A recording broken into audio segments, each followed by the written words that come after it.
Now today, let's start with chapter number 4, Democratic Republic of Congo. In this chapter, we will study about DRs. हम democratic republic of the Congo की बात करते हैं.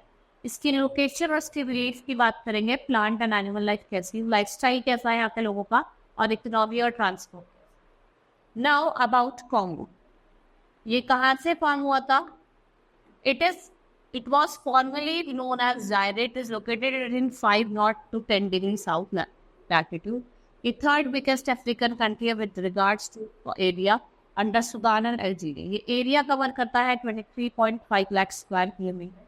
ये 33%, almost 33% of the country is located in northern hemisphere, और the rest है वो कहाँ lie करता है आपका southern hemisphere. It is bordered by Central Africa and South Sudan in the north, Angola and Zambia in the south, Uganda, Rwanda, Tanzania, Burundi. ये कहाँ lie करते हैं? They lie in the east, and Republic of Congo, it lies in the west. Where it is lie? It lies in the west.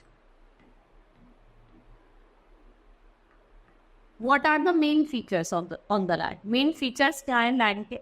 Location. ये कहाँ located? It is located in Central Africa and the Equator pass system.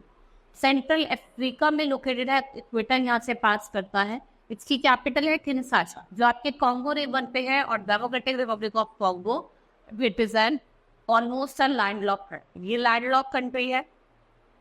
Relief की बात करें, it is quite similar to India. There are 3 mountain ranges and high coastal plains, plateaus and major valleys. Those are located. The river along with its tributary and major mode of transportation, extreme economic importance, major tributary like Kasai, Sanga, Ubangi, Unoga. It is also known as Highway of Central. इसे highway कहा जाता है Central Africa का. The eastern part of the country has many lakes like Lake Edward and Kivu. Since Democratic Republic of Congo ये equatorial region में लाई करती है, तो यहाँ पे जो रेनफॉल होता है वो भी बहुत ज़्यादा हैवी होता है. ठीक है. क्लाइमेट जो है वो कंड्यूसिव है growth of dense and thick forest. Hardly any soil erosion, या सॉइल जो होता है वो फुली नरिश होता है जिससे ह्यूमस, तो बहुत ज़्यादा फर्टाइल. क्लाइमेट जो है वो ये इक्वेटोरियल रीजन में लाई करता है. यहाँ पे है रेनफॉल जो होती है वो बहुत हैवी होती है. एक्सट्रीमली हॉट होता है and with much change in summers and the days and nights are of equal. Days or nights होते हैं वो equal lengths के. Owing to the year around high temperature, there is a plenty of evaporation. This means that cloud builds up on a regular basis. This happens almost every evening. Rainfall called at 4 o'clock. और जो morning होती है वो normally pleasant होती है with lot of sunshine, and the evening and nights are cool because of the heavy shower. जो बारिश होती है वो बहुत तेज होती है, इसकी वजह से जो evening और night होती है वो बहुत ठंडी होती है. Next is plant life. ठीक है. जो फर्ट है आपका कॉन्गो बेसिन का वो थिक फॉरेस्ट से कवर्ड है, जैसे equatorial rain forest. Trees raise the height of about 40 to 50 metre. Bigger trees from canopy like covering with their leaves which can not be penetrated by sun. Due to canopy की वजह से हमेशा वहाँ क्या रहता है, डार्क रहता है. घने जंगल है तो उसकी वजह से सनलाइट नीचे नहीं पहुँच पाती.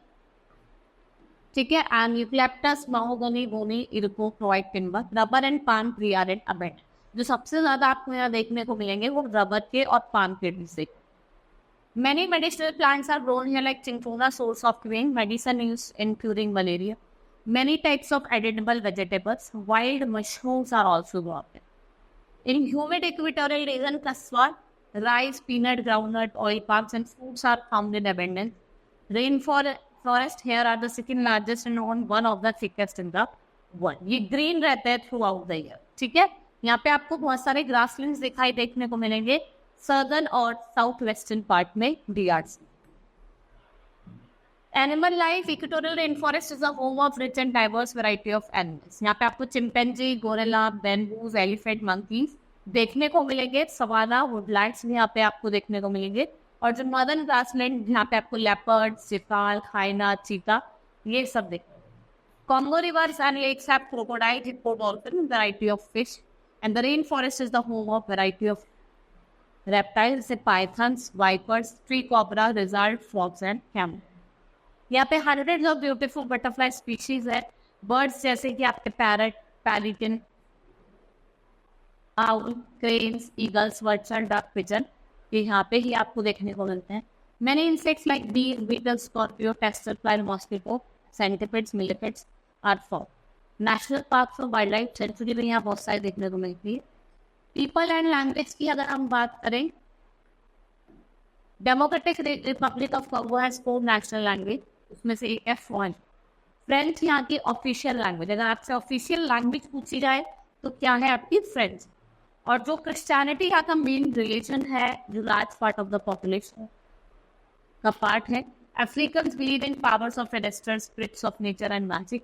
The main occupation has been forestry, agriculture, animal husbandry, hunting and fishing. Mining of copper and diamonds are also carried out. Mining of copper is also carried out. Bantu tribe forms the majority of country population. Early inhabitants were called Pygmies of Congo. Some of them still inhabited the forest and have settled in the area जहाँ पे आपको lakes और rivers देखने मिले. ठीक है. They are driven to these places by the European colonials. The main occupations are gathered in the hunting for food. यहाँ पे जो लोग हैं वो nomadic life जीते हैं और sign language बोलते हैं.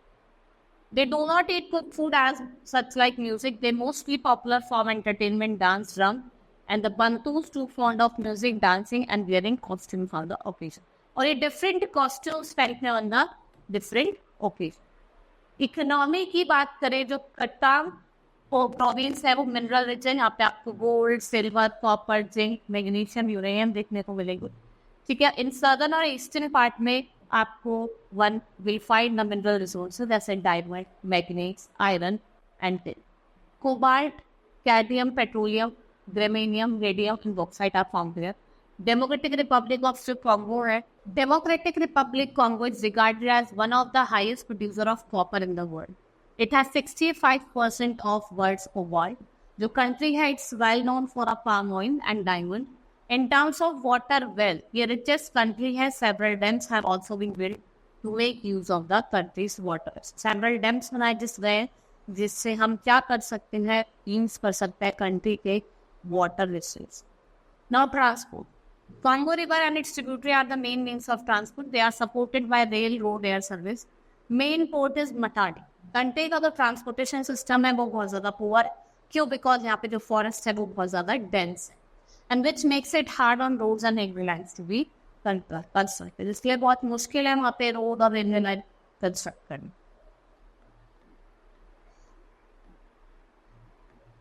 Next is art. Many ethnic groups in Democratic Republic of Congo इन्होंने डेवलप करी art like painting, music, dance and different region are famous for different art. South west Congo की अगर हम बात करें, it is known for stone and nails and statues of Congo people. African jazz की popularity है and beyond the African continent academy of fine arts in Kinshasa ये offer करती है training to programmes in ceramics, sculptures, carving, architecture और painting. ये क्या देती है आपको? ट्रेनिंग प्रोवाइड करती. Now should animals be kept in a zoo or in a natural habitat? कहाँ रखना चाहिए? इस पे आपको कुछ words लिखने हैं यहाँ पे.